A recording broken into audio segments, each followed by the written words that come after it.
ॐ स्थापकाय च धर्मस्य सर्वधर्मस्वरूपिणे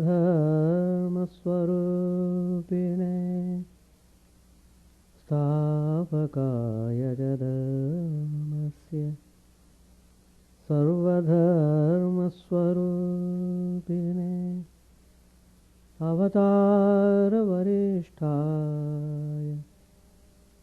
रामकृष्णाय ते नमः। असतो मा सद्गमय तमसो मा ज्योतिर्गमय मृत्योर्मामृतङ्गमय।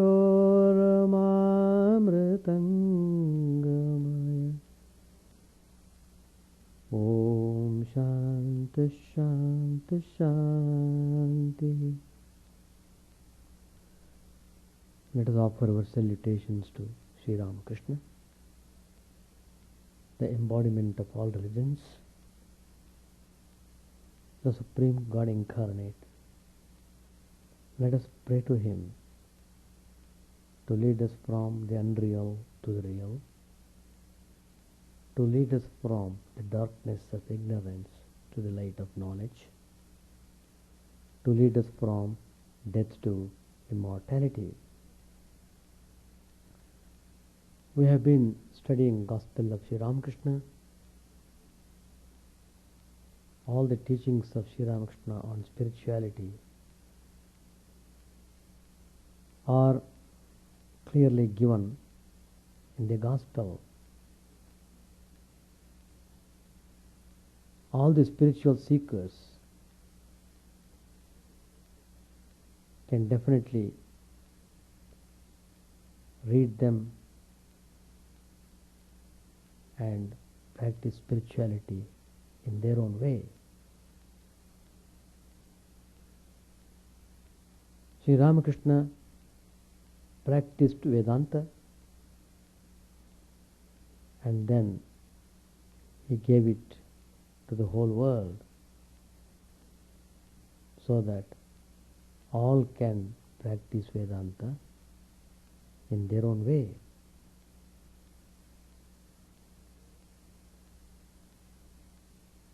Sri Ramakrishna has spoken many spiritual ideas. Today's topic I have chosen, Mine of Bliss Within. Mine of Bliss Within. We are all striving to get happiness and happiness. People are going to job, earning money. What for?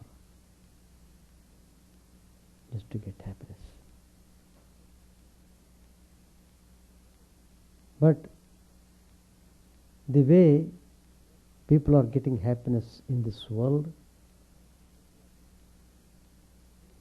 is not really the happiness, because it's always followed by unhappiness. The real happiness, the real joy one can find in spiritual path, in spiritual pursuit, in spiritual life. So, Sri Ramakrishna has said in the Gospel, there is gold buried in our heart, but you are not aware of it. It is covered with a thin layer of clay.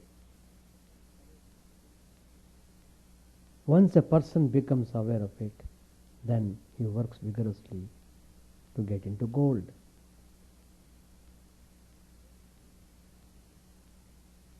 That gold is the divine presence in our heart. Mahatmas, sages and saints, they all come to give awakening for us, to give right direction to our life.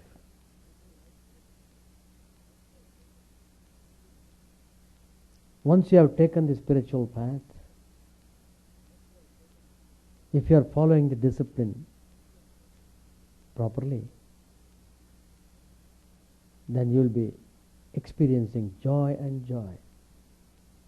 You are raising yourself.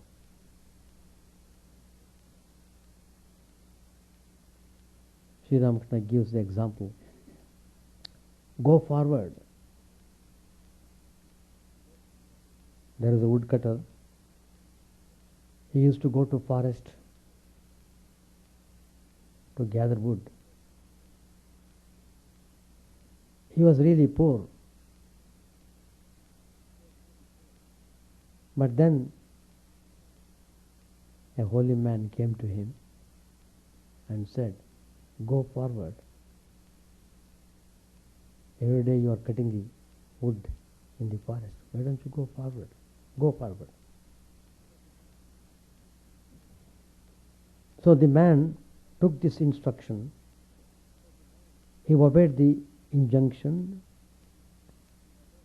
and when he went forward, he discovered some sandalwood trees. He became very happy, and he became rich also.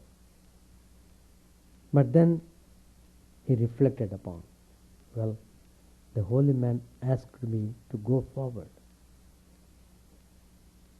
so I should go forward. He didn't tell me to stop here.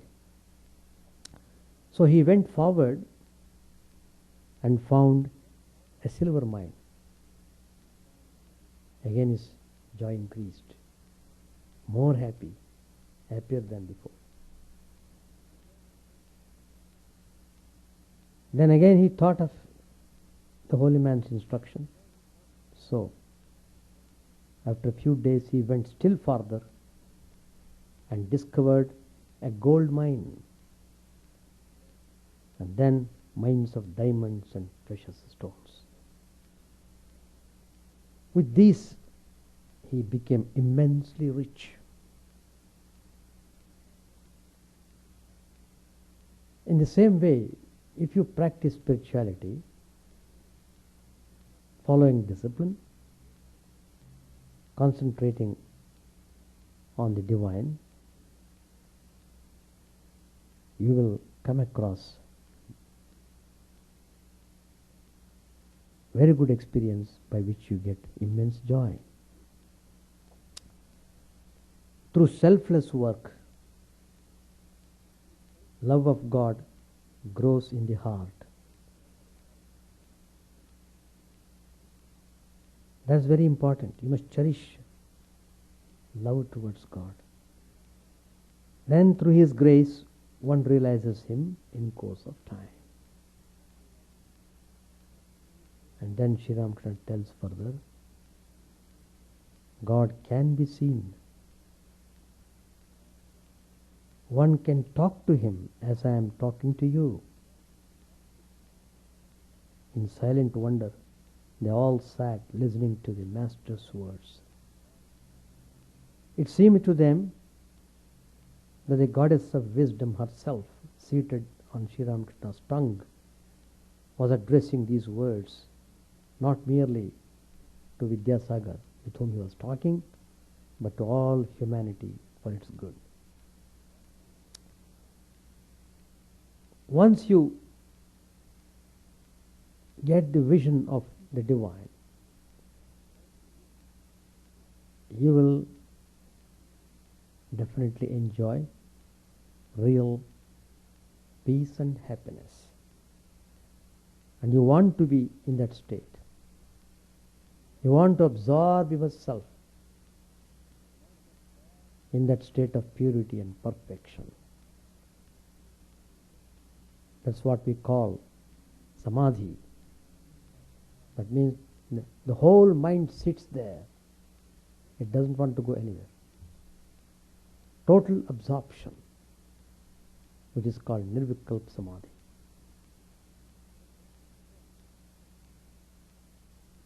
So, Sri Ramakrishna has said where to search happiness. Certainly not in the way we are doing in this world. Man has been running after worldly pleasures since his advent on the earth. The scriptural mandates of saints and seers have warned about the result of these pleasures. But still, man has been enjoying the world to his fill. But his experience tells him that even after enjoyment, the desire for enjoyment is never quenched. Rather, it goes on intensifying. It is said in our scriptures, Srimad Bhagavat, the thirst for enjoyment is not satisfied by the enjoyment of worldly objects. What does it do? Rather, it intensifies more and more, like putting fuel in the fire. The person becomes more and more restless. He wants to enjoy more. He wants to enjoy more. It is because of this that the sages call this thirst the root cause of all misery. Lord Krishna says in the Bhagavad Gita, Vishayendriya samyogat etadagre amrutopamam pariname vishamiva tatsukam rajasam smritam. That happiness which arises from the contact of object with the senses, at first like nectar, but at the end like poison, that is declared as Rajasika. Yehi samsparshaja bhoga dukkha yonya evate adyantavantaha kaunteya nateshu ramate buddha. Since enjoyments that are contact born are causes of misery alone and with beginning and end, O Arjun, a wise man does not seek pleasure in them. Every human being experiences some day in his life that one and the same thing at times gives him pleasure, while at other times becomes the cause of pain, anger, disgust, or gives him real dispassion and becomes thus the cause of realizing the bliss of the Atman. Therefore, there is nothing which can be stamped as pleasurable or painful in this world. It is because happiness or misery depend upon the state of the mind. That's a very important point that we should note. Regarding worldly pleasures, the Christian Saint Gregory says, carnal pleasures in anticipation seem desirable.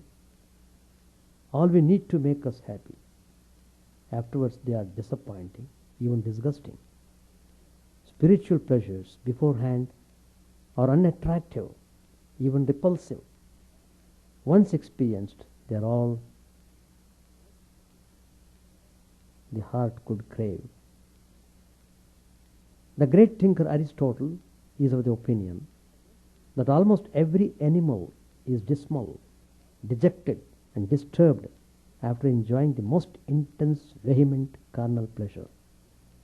It is a reaction of a tradesman counting on a huge profit but making a heavy loss. These wise men speak of the experience of man in general with regard to worldly pleasures, the only difference being that ordinary man cannot understand the deceptive nature of worldly enjoyments due to the clouding of the faculty of discrimination. For a man of discrimination, everything in the world is painful on account of everything bringing pain, either as consequence or as anticipation of loss of happiness, or as fresh craving arising from impressions of happiness, and also as counteraction of qualities.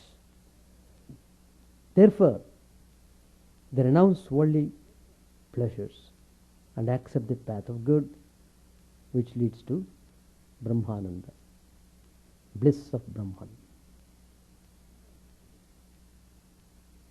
Another experience of man is worth considering here.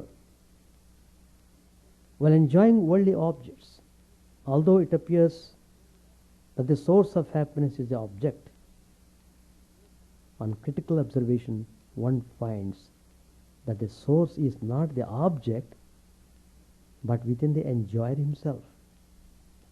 That's why one can experience happiness even though the object of enjoyment is absent.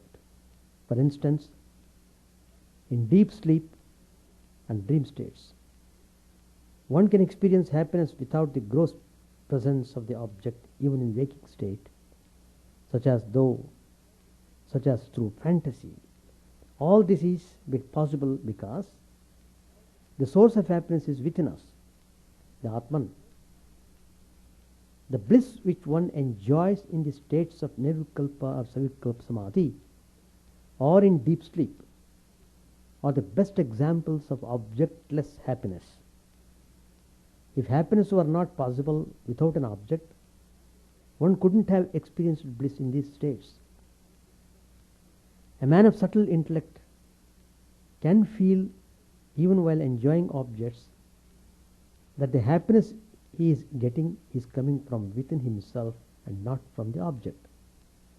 Had any object been really a source of happiness, it should have been always given us happiness. But our experience tells us. It tells us that one and the same object leads to pleasure at one time and to misery, jealousy, anger, etc. at other times. So how can we say that the object is a source of pleasure? Acharya Shankara says in the Vivekananda, Vishayanam anukulye sukhi dukhi visharyaye sukhan dukkhan cha tad dharma sadanandasya natmanaha. When sense objects are favorable, the mind becomes happy, and it becomes miserable when the case is contrary. This wouldn't have been the case had the sense objects been the source of joy. Now let us consider a case. Suppose a man wins a big sum in a lottery. The very information that he has won gives him joy, even though the sum has not yet come to his hand. The joy is doubled when he gets the sum actually in hand. But if a dacoit snatches it away at the point of a revolver, the man may see the sum in the hand of the robber, but it no more gives him any joy, rather he becomes miserable. Now, if the sum were the source of joy, it should give him happiness whether it is in the hands of the dacoit or in his own hands. But this doesn't happen. For instance, a burning lamp, being the source of light, emits light equally, whether it is in the hand of its owner or is taken away from him by a dacoit. Wherever the lamp is taken, it gives light. In the same way, had money been the source of happiness, wherever anyone sees money, he should start dancing with joy. But this doesn't happen. Thus it can be proved that the source of joy is not the object, but it is within the enjoyer. It is our Atman which reflects in the sattvic state of mind. When an object of enjoyment becomes available to us due to our good karma. Now a question may arise. If it is accepted that the source of bliss is within us, then is it present in the same proportion in everyone, or in some is it more and in others less? The answer is the source is infinite in everyone. Only its manifestation depends upon one's good deeds and availability of the objects of enjoyment. The source continuously supplies happiness to all from cradle to grave. Whenever karma is favorable, it never diminishes nor is it exhausted. One may be rich or poor, there is an infinite source of bliss in all. A poor man is less happy because his prarabdha karma has less good karma to fructify. He therefore gets lesser number of objects and chances to enjoy. But if by chance a poor man hits the jackpot, he will feel the same joy, perhaps more, that a rich man would feel if he were to win the same amount. It is because there is a mine of bliss within every individual. Someone may ask, if this is the case, then why can't one enjoy that bliss within at will and to one's fill? Why does one need objects to manifest it? When such an infinite ocean of bliss is within everyone, why do people run after the mirage, objects of enjoyment? The answer is, so long as there is ignorance covering the Atman in the individual, so long will he be unable to experience that infinite bliss directly and at will. But when his ignorance vanishes after realization of the Atman, he becomes joy itself. His life becomes blessed. Then he attains the bliss of his own nature. Swaswarupananda avapti. Till then his happiness will be rationed by his karma. Someone may say, let there be rationing on worldly enjoyments. What does that matter? Even to get rid of ignorance by realization is not a very easy task. We have heard that it takes births together. And what's the guarantee that we shall continue our spiritual practice in the next birth? And who knows whether there is a next birth or not? Even if it is, whether we shall be born as human beings or not. So why leave the bird in hand to catch two in the bush? Why should we observe fast without water? Moreover, we find in this world that all men, educated or uneducated, cultured or uncultured, foolish or intelligent, wish only sense pleasures. Yes, to realize the Atman is not so easy and takes its own time. Yet, that's the only purpose of life for a wise man. He no more takes delight in sense pleasure. Nateshu ramate buddhaha, Lord Krishna says in the Bhagavad Gita. He chooses what is beneficial and not what is pleasant, which leads to man's degradation. It may appear practical and wise to go after sense pleasures, but even after getting them, one discovers some day or the other in his life that they have not helped him the least in fulfilling the cherished aspiration of his life. All that human beings aspire for is continuous happiness, perpetual peace, absolute freedom, total cessation of misery, and long life. Attaining these in some way or the other is, according to men, the main purpose of life. One tries one's level best to fulfill this purpose by running after the world, but fails. Lord Yama, the god of death, says to Nachiketas, the episode is in the Kathopanishad, he says, the beneficial and the pleasant approach mankind. A man of intelligence, having considered them, separates the two. The intelligent one selects the beneficial in preference to the pleasant. The non-intelligent one selects the pleasant for the sake of growth and protection. A wise man prefers the beneficial to the pleasant because he knows that the purpose of human life, attaining eternal happiness, eternal peace, eternal life, eternal freedom, and absolute cessation of misery, which everyone aspires for, is possible only by following the path of the good. He knows that if anyone goes after the pleasant, and sticks to this world, his fate will be suffering and transmigration. The world is bound to give him blows for his folly, which will someday open his eyes to the truth. It is said by Bhagavan Shri Krishna to Uddhav, in this world, those who are engaged in investigating the true nature of this world often lift themselves up by their own efforts and rid themselves of the craving for the pleasures of the senses.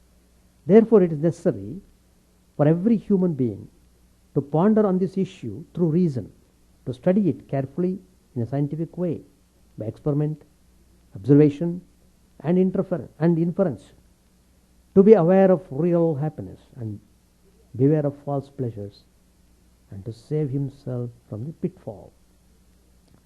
Rightly has it been said in the Bhagavad, although the human body is evanescent, ever susceptible to death, it is the only means to attain the true happiness of life. Therefore, having got this rare human birth after passing through so many lower births, it is wise for man to make an effort for attaining the beneficial, that is, realization of the self, as early as possible in life before death. The main purpose of human life is very emphatically said, God realization. That is the purpose of the human life. Once a person realizes the Divine Supreme, he is full of peace and bliss. He is full of bliss. That is the indication of the realization of the Divine. Sense pleasures are possible even for the animals. One should not therefore waste one's valuable life in running after them. If anybody takes this message of the wise man seriously and practices spiritual disciplines sincerely according to their directions, Sri Krishna assures him, with heart unattached to external objects, the aspirant realizes the joy that is in the self. With a heart devoted to the meditation of Brahman, he attains unending happiness. Sri Ramakrishna has said, the only purpose of life is to realize God. That is, to attain this eternal happiness, Akshaya Sukha, inexhaustible happiness. If anybody studies the gospel, it is revealed that Sri Ramakrishna preached this lofty spiritual ideal to all, but prescribed spiritual disciplines according to their swadharma, psychological constitution. For householders, Sri Ramakrishna gave directions in one way, giving them some concessions. In Bengali they say, Luchi chakai keye, ekadashi korbe. By eating little bit of luchi and some food, you follow ekadashi. While for sannyasins, Sri Ramakrishna prescribed rather strict disciplines, Nirjal Ekadashi, without fasting, without taking even water. But for both, goal is the same. Now, Swami Vivekananda has given very inspiring and illuminating talk on the subject which I am speaking today, Mine of Bliss Within. Swami Vivekananda gave this talk in America. In one of his class lecture, he said, it's all recorded in the complete works of Vivekananda, you can find them. Swami Vivekananda said, all the misery we have is our own choosing. Such is our nature. We are all going to be happy and never meet with misery. But the more we go towards happiness, the more it goes away from us. The more we go towards happiness, the more it goes away from us. Thus the world is going on, society goes on, and we, blinded slaves, have to pay for it without knowing. Study your own lives and find how little of happiness there is in them, and how little in truth we have gained in the course of this wild goose chase of the world. Such is the life story of each one of us. Such is the tremendous power of nature over us. It repeatedly kicks us away, but still we pursue it with feverish excitement. We are always hoping against hope. This hope, this chimera, maddens us. We are always hoping for happiness. Nobody is ever really happy here, because happiness and misery are the upwards and reverse of the same coin. He who takes happiness must take misery also. We all have this foolish idea that we can have happiness without misery, and it has taken such possession of us that we have no control over the senses. Few men know that with pleasure there is pain, and with pain pleasure. And as pain is disgusting, so is pleasure, as it is the twin brother of pain. It is derogatory to the glory of man that he should be going after pain, and equally derogatory that he should be going after pleasure. Both should be turned aside by men whose reason is balanced. Why will not men seek freedom from being played upon? The sage wants liberty. He finds that sense objects are all vain, and that there is no end to pleasures and pains. He therefore prefers the path of the good. The path of good leads to mine of bliss within. So, we are living in this world, doing our activity, and enjoying the result thereby. But to solve the problem of suffering, to enjoy real peace and bliss, we have to concentrate and meditate upon the Divine, who is ever present in our heart.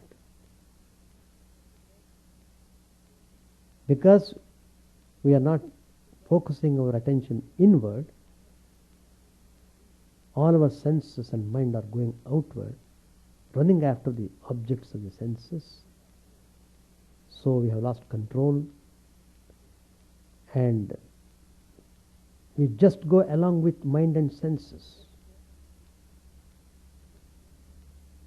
We are called masters for namesake. The real master is mind and the sense. Mind is the real master. You are namesake master, simply namesake. So you can't avoid suffering. The more and more you involve in non-spiritual things, the more and more you will be in for suffering, restlessness, stress and strain. All things come in chain. No way to escape, no way to get out of them. So, Sri Ramakrishna has given direction to turn within. Mine of bliss is always within us.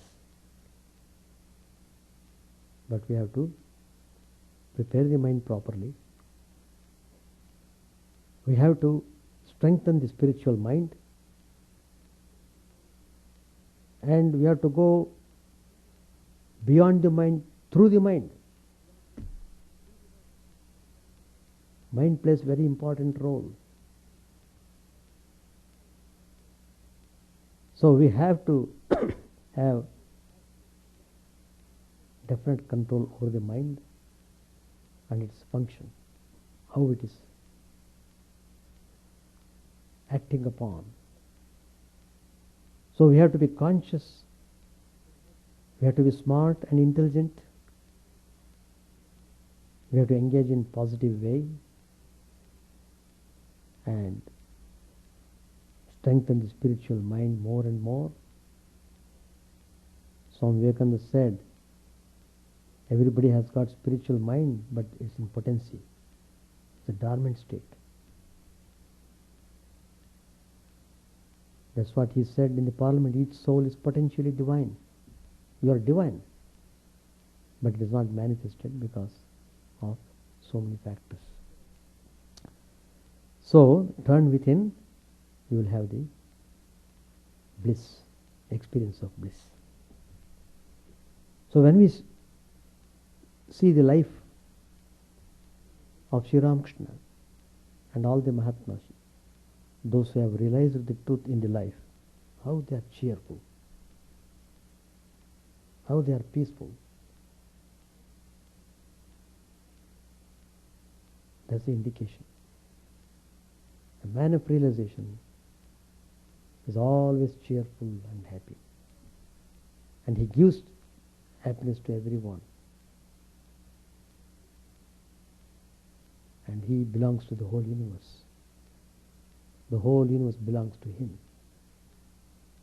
So he becomes a universal being. He manifests himself as a universal one. Everyone loves him. He loves everyone. That's the indication of the realization of the truth. No hatred of any sort. Adveshta sarva bhutanam, Lord Krishna says in the Bhagavad Gita. Don't hate any being in this world. That is most important characteristic of a devotee. Then only the devotee is favorable to God. The moment you hate a person, you are disqualified. You are no more a religious person, even though you label yourself as religious. No. Your external label will not be accepted by God. God sees your action, how you behave, how you act upon. So, beautiful concept has been given by Sri Krishna in the chapter 12. Adveshta sarva bhutanam. Don't hate anyone.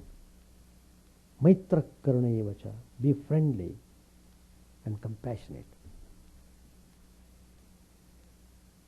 Nirmamo nirahankaraha. Be free from all egoism. Don't have the idea of possessions. The moment you possess, you get attached to the things, which will cause misery in the end. Don't attach to anything. So like that, Sri Krishna gives instruction. Whoever has these qualities, wherever he may be, he belongs to God. That ideal we should pursue. Always we must be serviceable to everyone, irrespective of caste, color, creed, country, etc. So practical spirituality is what is important, and Vedanta gives that teaching immensely. The Upanishads always dwell upon the principle. So let us try to practice that.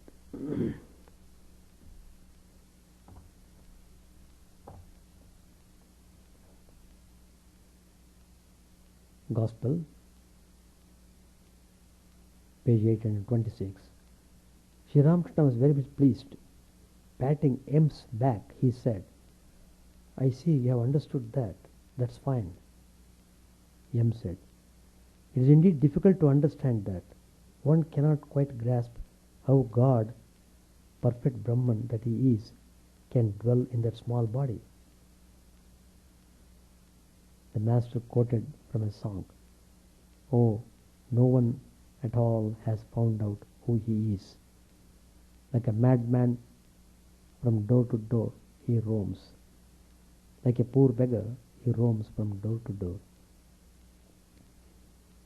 Yam said, you also told us about Jesus. Master said, what did I say? Yam said, you went into Samadhi at the sight of Jesus Christ's picture in Jadu Malik's garden house. You saw Jesus come down from the picture and merge in your body. Sri Ramakrishna was silent a few minutes. Then he said to him, perhaps there is a meaning in what has happened to my throat, referring to the sore in his throat. This has happened lest I should make myself light before all, lest I should go to all sorts of places and sing and dance. Sri Ramakrishna began to talk about Dvija. Master said, how didn't come today? He didn't come today. Why? Yam said, I asked him to come. He said he would. I don't know why he didn't. Master said, he has great yearning. Well, he must be someone belonging to this. Isn't that so? Yam said, yes, sir, it must be so. Otherwise, how could he have such yearnings? Sri Ramakrishna lay down inside the mosquito curtain. Yam fanned him. The master turned on his side. He told Yam how God incarnates himself in a human body. He told him further about this, about his Yam's spiritual ideal. Master said, at the beginning I too passed through such states that I did not see divine forms. Even now I don't see them often. Yam said, among all the forms God chooses for his Leela, I like best his play as a human being. Master said, that's enough. And you are seeing me. Sri Ramakrishna was sitting in his room at Dakshineshwar. Rakhal, M. Vijay and his father and other devotees were present. It was about 4 o'clock in the afternoon.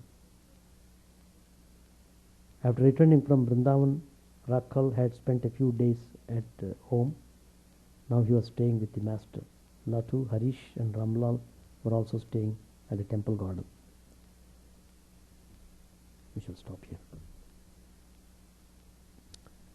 Any questions to ask? You're welcome.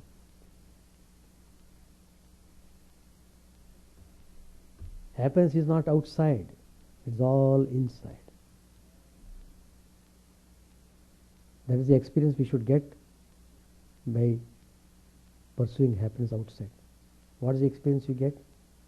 We cannot get real happiness outside. That is the lesson we learn.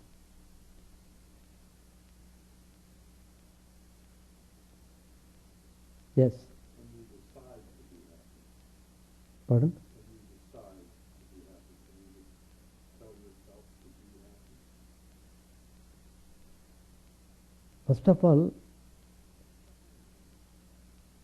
the idea of happiness should be clearly understood. That real happiness is an experience. Once it gets that real happiness, it doesn't go after the happiness which ordinarily people get through in this world. And of course we will be able to differentiate between the real happiness one can get through spirituality and the happiness one gets through the contact in the world. But man is aspiring for happiness. That everybody is certainly aspiring for that. But he does not know what exactly real happiness means. So he goes in a wrong way. So instead of getting happiness, he gets unhappiness, along with so-called happiness in the world. So, a person who is really aspiring for happiness should come in contact with a person who is practicing spirituality. He should be under the guidance of a teacher who is well established in spiritual life. That gives him a hope to experience real happiness. And in order to experience that real happiness, it is very important that our direction should be towards spirituality. As Sri Ramakrishna said, we should develop love towards God in our spiritual journey. They come and obstruct our thinking and going in a spiritual way. So, we have to get rid of these bad samskaras in the mind. And it is possible only by constant practice and following the guidance of the spiritual teacher. That's the way one should aspire for. So it depends upon, many people may not be able to understand the spiritual happiness at all in the beginning. But then it takes some time for them to know what exactly happiness means, where the source of happiness is. The source of happiness is not in the world. That lesson he will learn by getting happiness in the world. Because he becomes disgusted and he loses all hope. So the source of happiness is within our heart. If you detach yourself from all external things and meditate on the divine, just wholeheartedly give the whole mind to God, not 75%, 100% mind to God. Be in that state for a while. You feel highly refreshed and feel the joy of peace or happiness. That's the indication that gives the taste of happiness. In order to taste that happiness, Sri Ramakrishna says, develop the love towards God. That's important. Love towards God. God is purity and perfection. That's all. Anything else? Chant the name of the Lord and His glory unceasingly, that the mirror of the heart may be wiped clean and quench that mighty forest fire, worldly lust, raging furiously within. O name streamed down in moonlight on the lotus heart, opening its cup to knowledge of thyself. O self, drowned deep in the waves of his bliss, tasting his nectar at every step, bathing in his name, that bath for weary souls. Various are thy names, O Lord, in each and every name thy power resides. No times are set, no rites are needful for chanting of thy name. So vast is thy mercy, how huge then is my wretchedness, who find in this empty life and heart no devotion to thy name. O my mind, be humbler than a blade of grass. Be patient and forbearing like a tree. Take no honor to thyself, give honor to all. Chant unceasingly the name of the Lord. O Lord and soul of the universe, mine is no prayer for wealth or retinue, the playthings of lust or the ties of fame. As many times as I may be reborn, grant me, O Lord, a steadfast love for thee. A drowning man in this world's fearful ocean is thy servant, O sweet one. In thy mercy, consider him as dust beneath thy feet.